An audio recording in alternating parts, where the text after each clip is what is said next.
दोस्तों, हमारा टॉपिक है real numbers class 10th maths chapter first. हम आज क्या करेंगे, हम प्रूफ करेंगे कि 12 raise to power n where n is natural number. n की वैल्यू क्या है, कोई भी नेचुरल नंबर है। आप 12 की पावर 1 रखो, 12 की पावर 2 रखो, 12 की पावर 3 रखो, लेकिन लास्ट में जब आप एक्सपेंड कर दोगे जो नंबर आएगा कभी भी 0 नहीं आएगा। देखिए किस तरह से प्रूफ करेंगे हम, इंपॉर्टेंट क्वेश्चन है ये।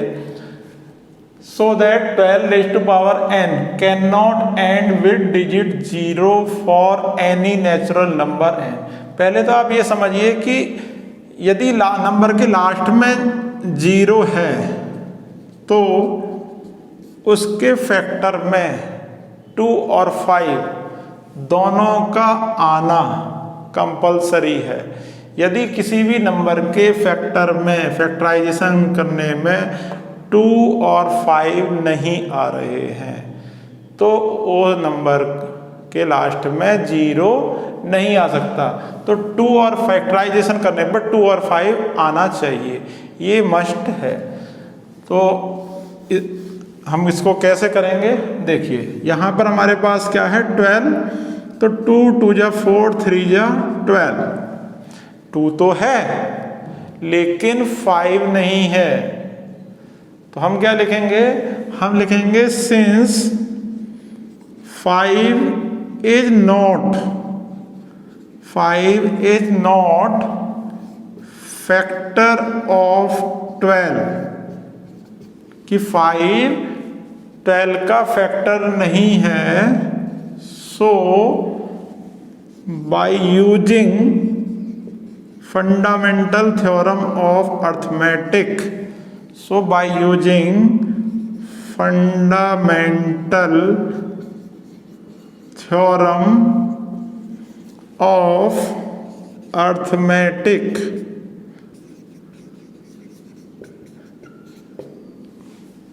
फंडामेंटल थ्योरम ऑफ अर्थमेटिक क्या होती है कि every composite number can be expressed as a product of prime numbers and this factorisation is unique. यानी कि आप 12 के जब भी फैक्टर करोगे तब भी आपको 2 और 3 ही मिलेगा, इसके अलावा और कोई नया प्राइम नंबर नहीं आने वाला है।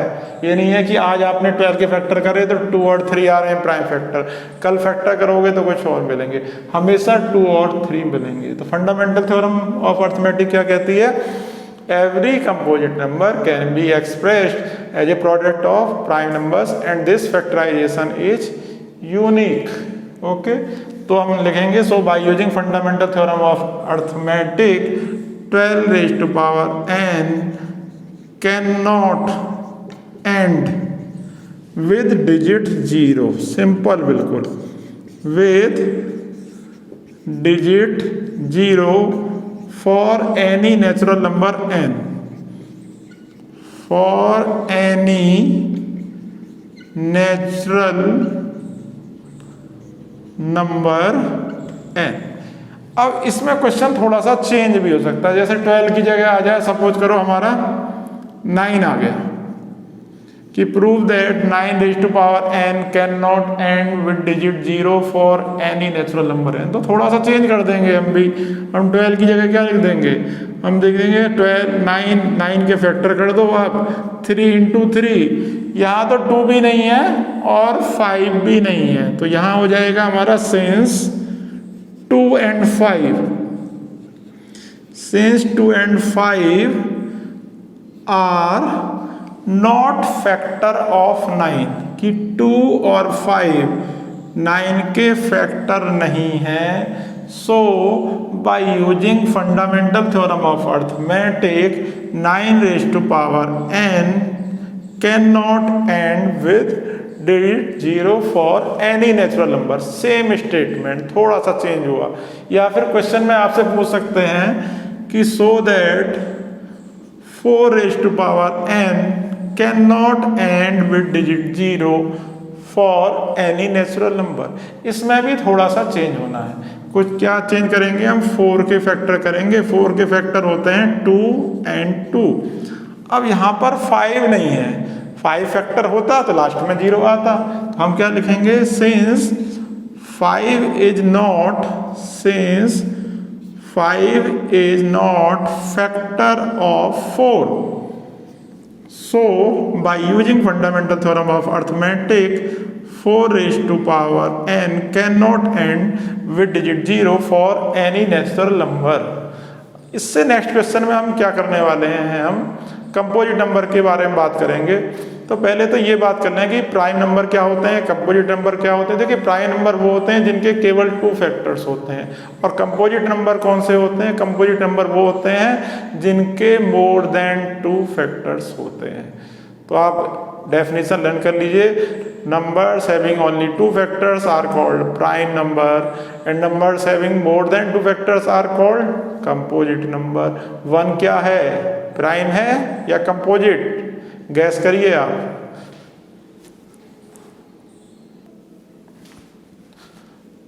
दोस्तों इस इंपॉर्टेंट क्वेश्चन में हमें प्रूफ करना है कि गिवन नंबर कंपोजिट नंबर है या नहीं है। देखिए यदि गिवन नंबर के 2 से ज़्यादा फैक्टर होंगे तो ये कंपोजिट नंबर होगा, नहीं है मोर देन 2 फैक्टर, 1 फैक्टर है, सॉरी 2 फैक्टर है तो प्राइम नंबर होगा, और केवल 1 फैक्टर है तो फिर ना तो प्राइम होगा ना कंपोजिट होगा। अभी मैंने आपसे पूछा था 1 कौन सा नंबर है, प्राइम है या कंपोजिट है। 1 का क्या फैक्टर होगा, ओनली 1, इसलिए 1 is neither prime nor composite. 1 ना तो आपका प्राइम नंबर है और 1 ना कंपोजिट नंबर है। देखिए इस क्वेश्चन को हम कैसे करेंगे, हमें चेक करना है whether 5 × 7 × 11 + 7 is a composite number, ये कंपोजिट नंबर है या नहीं है। किस तरह से होगा, देखिए 5 × 7 × 11 + 7, इसको आसानी से सॉल्व करने के लिए हम क्या करेंगे, 7 ले लेंगे कॉमन। 7 हमने कॉमन ले लिया तो अंदर रह गया 5 × 11 + 1, यहाँ पर आ गया हमारे पास 5 × 11 55 + 1, तो 7 55 + 1 हो गया 56, और 56 को क्या लिख सकते हैं हम 7 × 8, और 8 को क्या लिख सकते हैं हम, तो ये हो गया 7² × 2³ तो यहाँ तो बहुत सारे फैक्टर हैं, 7 भी है, 2 भी है, 2 × 2 = 4 भी है, 2 × 4 = 8 भी है, 7 × 2 = 14 भी है। 2 क्या, यहाँ बहुत ज़्यादा फैक्टर हैं। तो हम लिखेंगे आंसर में, सिंस गिवन नंबर हैव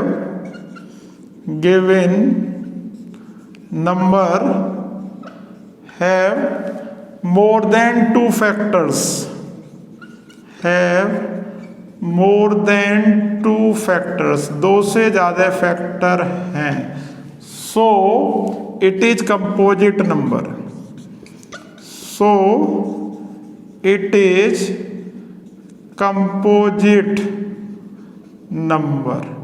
अब इसके बाद हम सीखने वाले हैं कि किस तरह से LCM और HCF फाइंड करते हैं।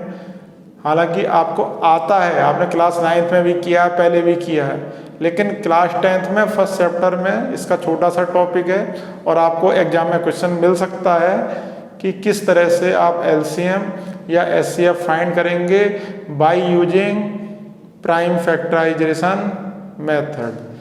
तो वेट करिए, मैं कौन सा क्वेश्चन करने वाला हूँ, देने वाला हूँ आपको।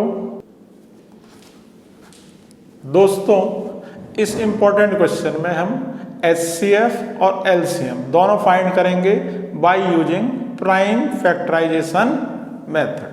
देखिए हमारे पास नंबर्स क्या हैं, find HCF and LCM of 44, 180 and 192 by prime factorisation method.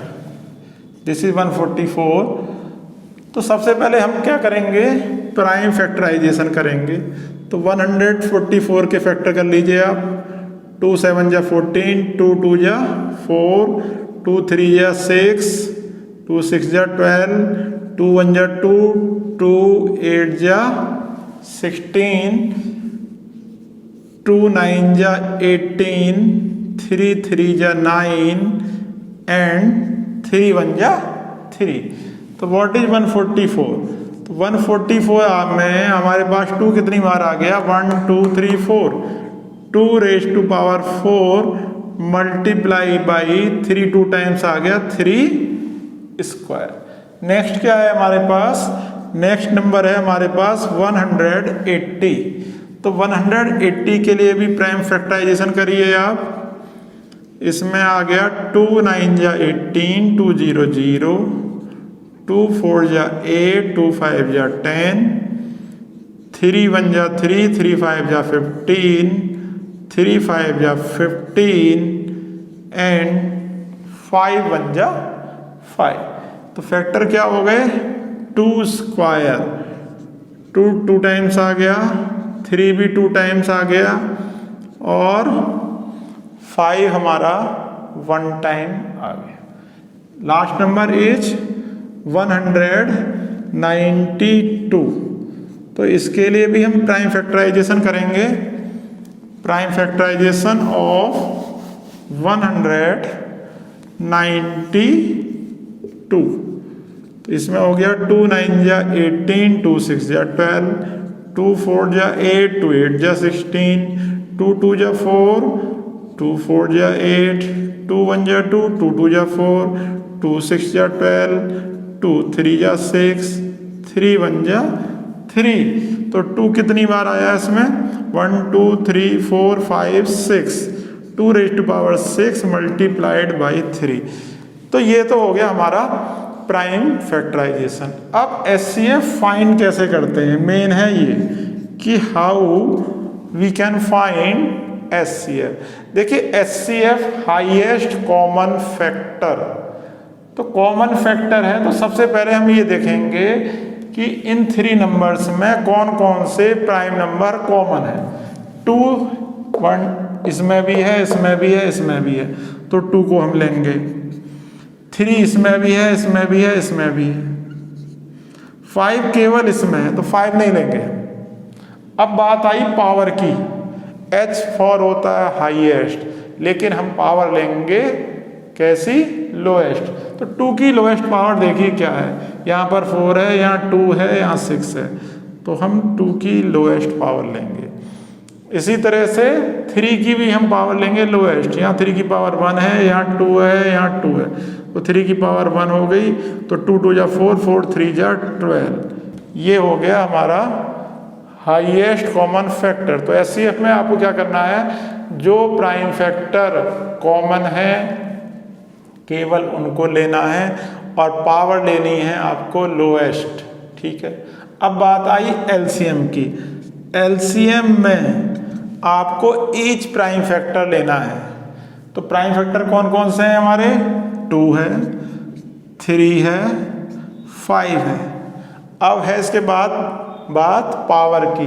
L मतलब लोएस्ट, लेकिन हम पावर लेंगे हाईएस्ट। 2 की हाईएस्ट पावर यहाँ 4 है, यहाँ 2 है, यहाँ 6 है, तो 2 की हाईएस्ट पावर हो गई 6।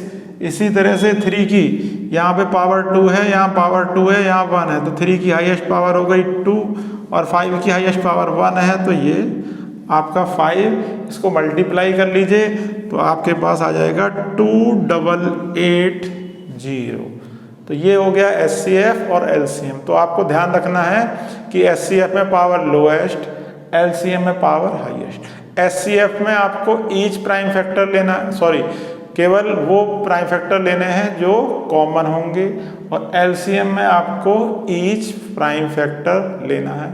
तो ये आपको एचसीएफ और एलसीएम फाइंड करने में ध्यान रखना पड़ेगा। नेक्स्ट क्वेश्चन में हम क्या करने वाले हैं? नेक्स्ट क्वेश्चन में हमको ये चेक करना है कि विदाउट डिवीजन, कि बिना डिवाइड करे कोई भी फ्रैक्शन है, आपको बताना है कि वो टर्मिनेटिंग डेसिमल है या नॉन टर्मिनेटिंग डेसिमल है। तो मैंने पहले भी आपको इंट्रोडक्शन की वीडियो में बताया था इस चैप्टर की में कि चेक करने के लिए हम क्या चेक करेंगे? हम चेक करेंगे कि denominator 2 raise to power m multiplied by 5 raise to power n की फॉर्म में है या नहीं है। यदि है तो वो टर्मिनेटिंग डेसिमल होगा, नहीं है तो टर्मिनेटिंग डेसिमल नहीं होगा। तो आप गैस करिए कौन सा क्वेश्चन मैं आपको देने वाला हूँ सॉल्व करने के लिए। दोस्तों इस क्वेश्चन में हम चेक करेंगे बिना डिवाइड करे कोई भी रेशनल नंबर टर्मिनेटिंग है या नहीं। तो इसके लिए सिंपल सा हमें ये देखना है जो भी नंबर डेनोमिनेटर में दिया हुआ है हम उसके फैक्टर करेंगे प्राइम फैक्टराइजेशन। यदि उसमें 2 और 5 है, 2 की पावर m और 5 की पावर n की फॉर्म आ रही है तो वो टर्मिनेटिंग डेसिमल होगा।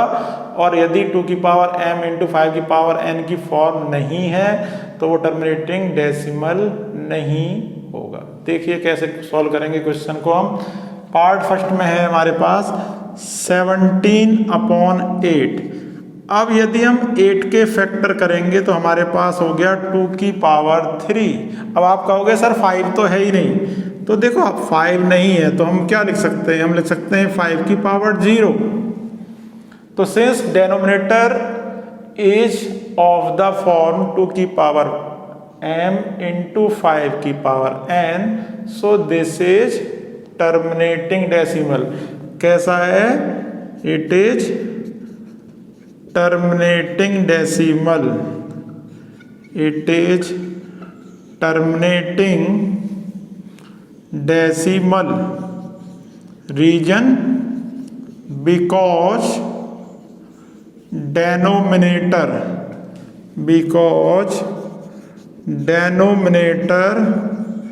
is of the form 2 की पावर m इंटू 5 की power n where m and n are non negative integers. अब सपोज करो क्वेश्चन में ये आ जाए कि इसे चेंज भी करना है, कि आप इसे डेसिमल में चेंज कर लो, कि आप कह तो रहे हो कि टर्मिनेटिंग डेसिमल चेंज करके दिखाओ। तो देखिए कैसे चेंज करेंगे हम चेंज करेंगे 17/8 है तो ये हो गया 17/2 की पावर 3। तो होना क्या चाहिए, 2 और 5 की पावर सेम होनी चाहिए। तो हमने नीचे भी 5 की पावर 3 से मल्टीप्लाई की और ऊपर भी 5 की पावर 3 से हमने मल्टीप्लाई की। तो न्यूमरेटर में हो गया 17 मल्टीप्लाइड बाई 125 और यहाँ 2 5 या 10 क्यूब हो गया।